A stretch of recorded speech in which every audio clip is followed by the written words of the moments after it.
Welcome to the Danbury Early College Opportunity Mentor Training. Thank you so much for taking time out of your busy schedule to volunteer to be one of our mentors. I first want to start off by introducing myself. My name is Sarah Roy. I am the director of the program, and I'd like to acknowledge Mary Gregory, who will be co-presenting with me today from the Danbury Schools and Business Collaborative. We'd also like to recognize New Oak, Pitney Bowes, our corporate sponsors. So thank you so much for attending and giving us your time.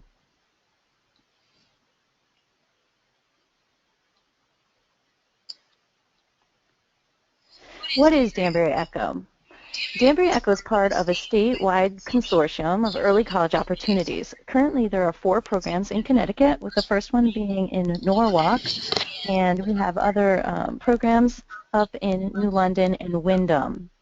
Basically, the purpose of our program is to provide students with the opportunity to earn an associate's degree in addition to their high school diploma for free.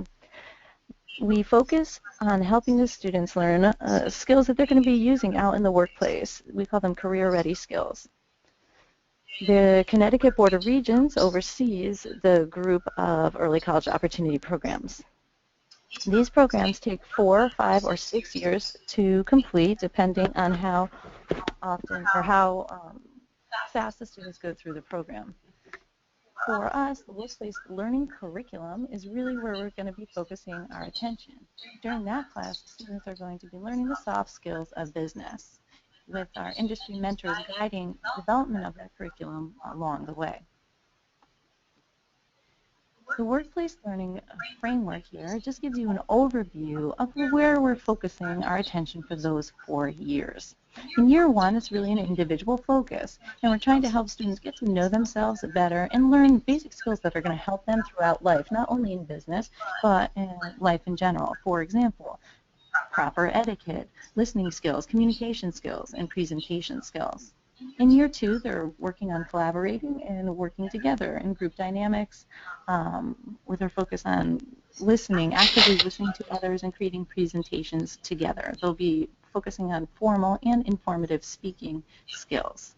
During year 3, they're looking at problem solving and professionalism. Again, while year 1 was kind of working on themselves and general skills for life, year 3 really focuses on that professional etiquette, resume writing, interviewing skills, how to conduct oneself during business settings, persuasive speaking and presentation skills, which will lead them into our year 4, where they look to get out into the community and serve an internship.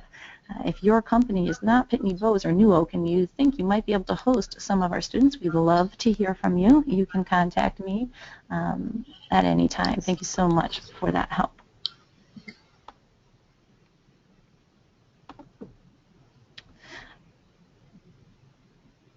For professional mentoring, basically, it's different. It's not your big brother, big sister type of mentoring. It's not that social, activity-based interaction. It's online, and it's really helping students develop the workplace skills and professional skills that they're going to need to be successful as they transition from high school into the workplace. The interactions will be, again, through that workplace learning curriculum, and we have couple of opportunities to meet in person, but for the majority of the time you're going to be working on that online program. For our mentors, primarily you are going to be working with students maybe 30 minutes per week, but you do not have to be online with the students at the same time, so it's not like you need to coordinate your schedules. This allows for flexibility and allows you to work with the students when you're able to. We had one meet and greet opportunity already, and we will try to schedule at least 2 or 3 more opportunities throughout the school year, so we do get that face-to-face time and the students can practice the skills that they're learning in their workplace learning classes. We do ask that you make a 1-year commitment, but if you'd like to continue on next year, we'd certainly love to have you. I think as you get to participate in this experience, you're going to find mentoring very rewarding. Hello, everybody. My name is Mary Gregory. I'm the director of the Danbury Schools and Business Collaborative. We are a nonprofit organization that works in partnership with our area corporations to provide school-based mentors to students of the Danbury Public Schools, grades K through 12. Our primary program is our one-on-one mentoring program, which is somewhat akin to the Big Brother, Big Sister model. However, it's one-on-one, and all the mentoring takes place in school. And although we've explained how this workplace mentoring is different in that it is e-mentoring and really more about developing the skills necessary for success in work, there are general responsibilities that mentor, whether you're in a formal program such as this or even informally, should you mentor students or youth, that you need to think about as a mentor to be successful in developing that relationship. So first and foremost, the most important thing to remember about being a mentor, whether in a formal or informal or e-mentoring or face-to-face mentoring, is that you really are there to develop a positive one-on-one relationship with the student. So it's really about developing that relationship. And that is something that I think mentors should always be keeping in mind and first and foremost. So we're going to briefly go over some of the do's and don'ts in terms of what are your responsibilities as a mentor. So first and foremost, you are to serve as a positive role model. We ask that as a mentor, you keep an open mind, meaning that you're not judgmental. So you very well may be interacting with a student who comes from a background or point of view or has some life experiences that are very different from your own, particularly here at Danbury High School. We have quite a diverse population, and that does hold true for the students in the DECO program as well. So it's really just meeting the student where they're at. Also, just briefly, in terms of a profile of the students in the DECO program, the kids are coming in at all different academic abilities and levels of engagement. So your coworker's mentee may be engaged a little bit differently than your mentee, and I think it's important not to compare, but really just meet where the student is at. Give attention to the mentee. We ask that you are able to react well to stressful and frustrating situations. Sometimes it can be a little frustrating if the student isn't necessarily opening up as much as you would hope or engaging to the extent that you would hope right from the beginning. Remember, it is a relationship, so there is a getting to know you period and a level of building trust. So we just ask that you're able to recognize that. Please, please, please seek support when you need it. Mentoring can be a little bit of an isolating experience, particularly in this instance where all the interactions are via online and where you won't be engaging with the student face-to-face. So to that end, please don't have any questions or confusions that you're keeping to yourself. Seek support either through Sarah or through mentee teachers. We ask that you listen well, or in this case, you're listening with your dialogue via emails, but listen well and communicate on the child's level. Try to, again, meet them where they're at and, be mindful of vocabulary that you may be using that may be a little above their level. So just, again, just keep that in mind. And we ask that you maintain confidentiality, and we're going to go a little bit later into this training about specifics about confidentiality. What are you not to do as a mentor? So first and foremost, you are not to replace the role of the parent or guardian in that student's life. So again, being mindful not to make judgments or to default to a parental role if you are a parent. You're also not the teacher. You're not the social worker. You're really there to be a friend in many ways and an advisor, a coach. So just keep that in mind. And you're not to interfere with the school policies and procedures. So in this case of e-mentoring, it really is making sure that all the mentoring is taking place within the parameters of the program, which means it's all through the mentor place and the in-face meetings that you guys will be having as a group. So there should be no interaction with the student outside of those parameters. And also don't expect dramatic changes in the student's progress. It really is slow and steady wins the race in terms of how many can help support youth. And you'll see some of those changes when you have an opportunity to reflect at the end of the school year, but really just manage expectations and really just take it 1 week at a time.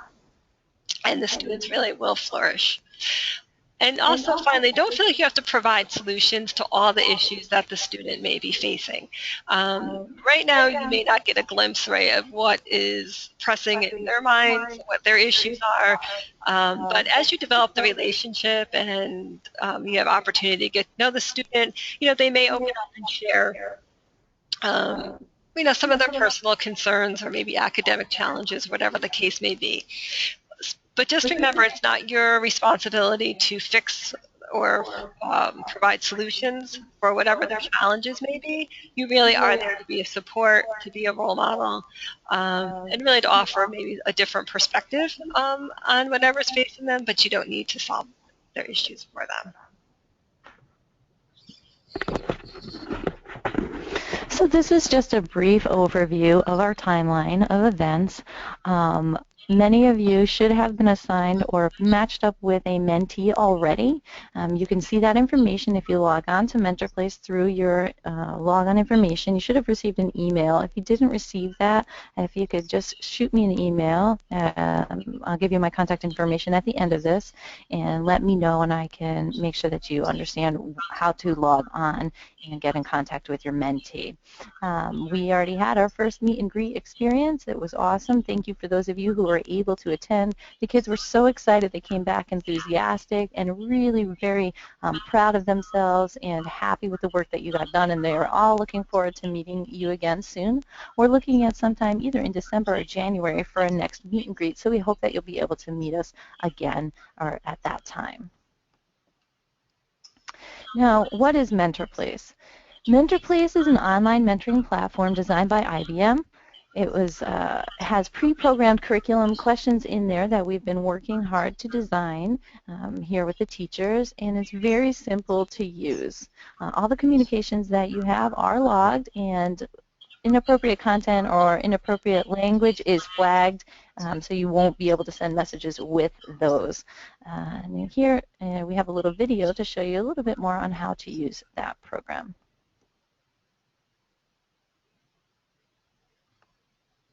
Welcome to Mentoring at IBM. Thank you for your commitment to young people and volunteerism.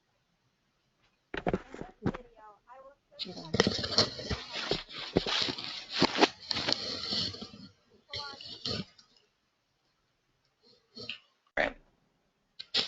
So we're going to try that again. The video had a little technical difficulties with the sound, so let's try this again. Welcome to Mentoring at IBM. Thank you for your commitment to young people and volunteerism. In this video, I will show you how to use the MentorPlace software to communicate with your mentee. To log into MentorPlace, go to www.mentorplace.net in your browser. Enter your unique username and password sent to you via email from your group administrator unless you self-registered for the program. You will have the opportunity to change your password when you edit your profile later in the training. The first screen you'll see upon login is your dashboard. Your dashboard is your home base. It provides you with easy access to all the information and functionality that you require to communicate effectively with your student mentee. From here, you will be able to update your profile, work on activities with your mentee, and send and receive messages through the chat feature, which I will show you later in this training. On the left side tab of the dashboard, you will see your profile box, your username and avatar, and your latest status update. You can and should update your status often with news for your mentee, such as, great work on the science activity, just back from a great work trip to Florida. I had a great weekend. Now I'm energized for work. Just use the Edit Status link. Let's fill in the status now. I'm excited to be a mentor this year. On the right side tab of your dashboard, you will also see the mentee with whom you are matched and a link to their profile. You will also see a status box that your mentee can update as often as they choose. Clicking on your mentee's tab will also allow you to see his or her profile and the activities you are working on together. But before I start communicating with my mentee, I will update my own profile. If you would like to change your password, avatar, or email address, click on the Account Information tab on the right side of the Edit Profile screen. fill in the appropriate credentials, and save your information below. Now I'm going to navigate back to the Edit Profile screen so I can tell my mentee a little more about myself. Your first important step as a mentor is editing your profile. Your profile provides your mentee with a picture of who you are as their mentor and as a professional. This is an important introduction to who you are and is thus very important for you to complete with as much detail as you can. In the Edit Profile screen, you have the ability to update the information below. The Availability for Mentee Assignment feature lets your administrator know if you're willing to be matched with an additional student. Your site administrator can provide you with more details about how many students you can expect to be matched with for your program. You can also edit your status here or let your mentee know when you will be on vacation by clicking Yes under the Vacation tab. In the section below, you can add information about yourself, including your bio, career, educational background, and what you like to do in your free time. It's important to fill in as much information as you feel comfortable sharing with your mentee so that they can start getting to know you when they log in. The Job Field Specialty dropdown allows you to make multiple selections. When selecting a specialty, additional information dropdowns will appear. You may delete existing job field information by clicking the Remove link. The In My Free Time section also allows you to make multiple selections. Click inside the selection field to view a dropdown of available hobbies. You may delete existing hobbies by clicking the X next to the hobby. Remember to save any changes before you navigate away from this screen. Now that I've updated my profile, I am ready to begin communicating with my mentee. Click the tab on the right with your mentee's username and status. Here, you will see the available activities for you and your mentee to work on together. Activities or projects that have been assigned to you and your mentee to complete as part of the program curriculum. Activities are assigned to you and your mentee by your mentoring program manager and are intended for you to complete together. You should participate in the activity with as much detail as you can, using language that is appropriate to your mentee's age and ability, and encouraging your mentee by responding with enthusiasm to their posts and asking questions to help drive ongoing discussion and ideas. Once you click on an activity title, you're able to begin discussion on that activity with your mentee. When you access a specific activity, you will see the activity's objective, description, completion status, and any messages between you and your mentee. Before moving on to a new activity, mentees must complete an in-progress activity. Mentors should approve the activity before the mentee is able to move on to a new activity. When you and your mentee have completed an activity, click the Approve button within the activity so you can move on to the next one. As you and your mentee work on activities together, be sure to give them meaningful feedback on their work and encourage their ongoing participation. You can do that by sending them a reward badge to highlight their effort and participation, leadership, communication, teamwork, and innovative thinking. The reward badges will help inspire your mentee to stay engaged in the program by recognizing specific positive behaviors that they are exhibiting. You can also send a message along with your reward badge telling them why they earned it. You can also communicate with your mentee outside of the assigned activities by using the Let's Chat feature on the right side of the screen. This enables you to send and receive messages from your mentee about topics of interest, such as career, hobbies, family, and other traditional mentoring conversations. To start a new chat, click on the Start Chat link. Type the subject of the message. Make sure to make it interesting and relevant. Now, compose your message with as much detail as possible. A good way to engage a student is by asking questions. You also can make the message look engaging. The message body allows for rich text options, such as bold, italic, underline, text justification, etc. Press the Save button to send the message. Safety and security is critical in the K-12 environment and of utmost importance to IBM. For safety and security reasons, all discussions between mentors and mentees, whether through activities or chat messages, are reviewed and archived. In addition, the software contains filters that detect and prevent the following information from going through from mentor to mentee and vice versa: phone numbers, physical addresses, email addresses, full names, and bad words. If the system detects any personal information or profane content, the content will be replaced with asterisks. The online application will also display a system message stating what type of content was filtered. Of course, no system is foolproof. If any of the above information is communicated to you, please contact your program manager who can address it appropriately through the right school channel. Now that you know the online mentoring platform, it's time to get started. Sign in with your own username and password and update your profile. Remember to do so with as much detail as possible. Your profile gives your student an introduction to who you are. Thank you for participating in IBM's mentoring program. We hope that this is a meaningful and rewarding experience for you and your mentees.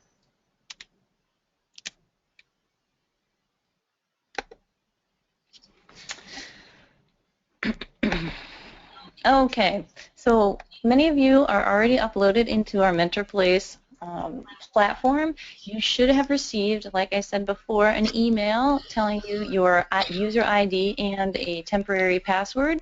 Once you log in for the first time, you'll have the opportunity to change your password and to create your profile.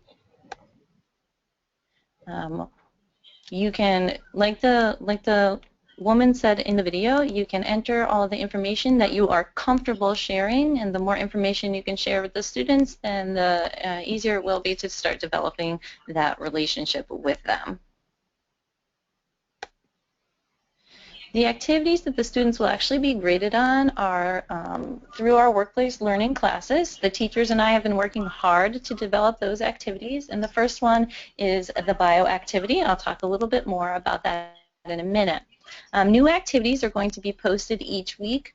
The students have 1 week to complete their portion of the activity, and then the activity itself will be posted for 2 weeks to allow time for you to respond. As such, you're going to see 2 activities, one current one and one former one that the students should have worked on already. Only conversations that are through the activity panel will be eligible for grading.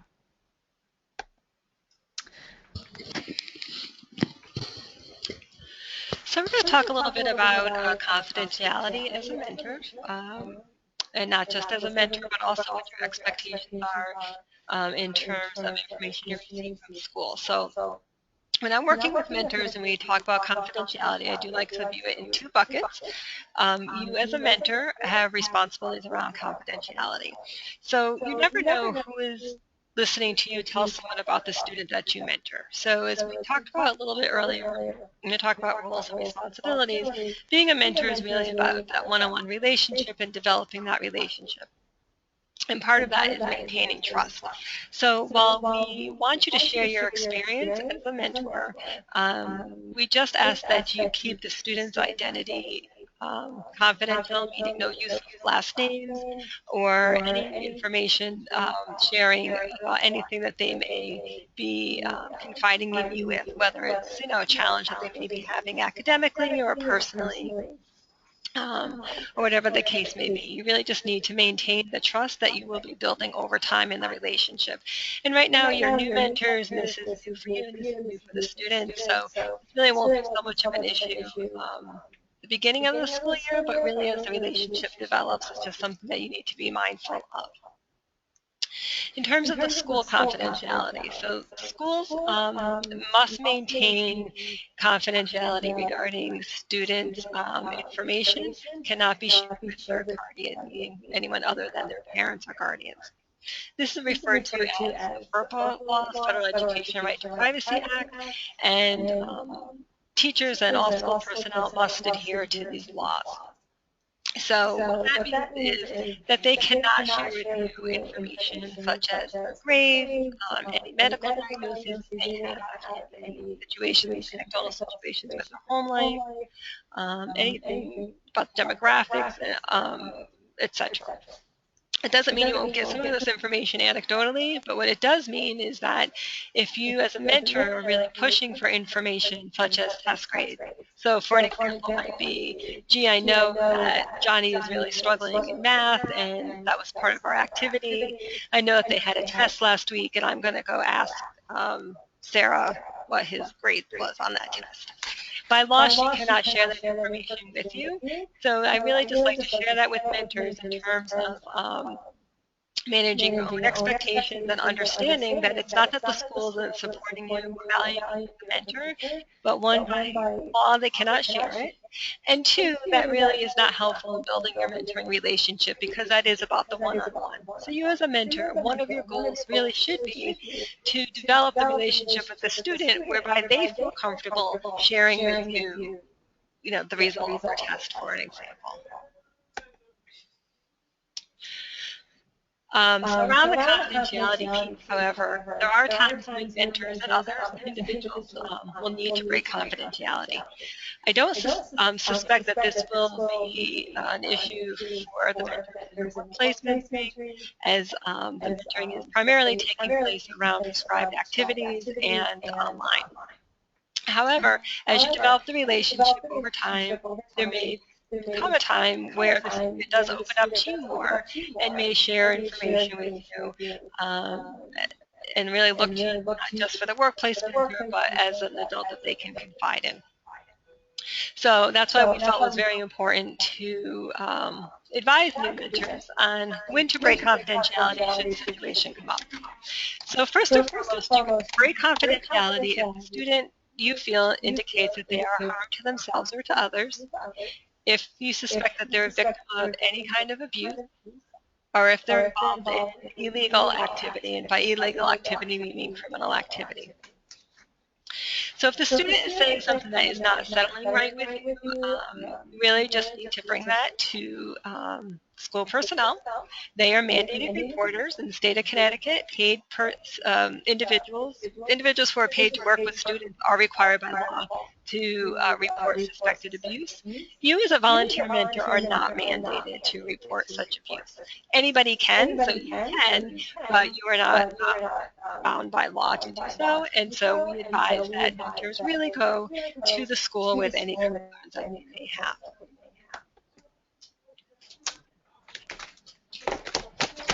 The first activity that you will see is an exchange of bios. The students have been working really hard to formulate a well-written paragraph to share with you. So we're asking that you do the same for the students. Again, you can share any information that you're comfortable with sharing, and we've got some guiding questions posted in Activity 1 for you. You should be able to see that activity now.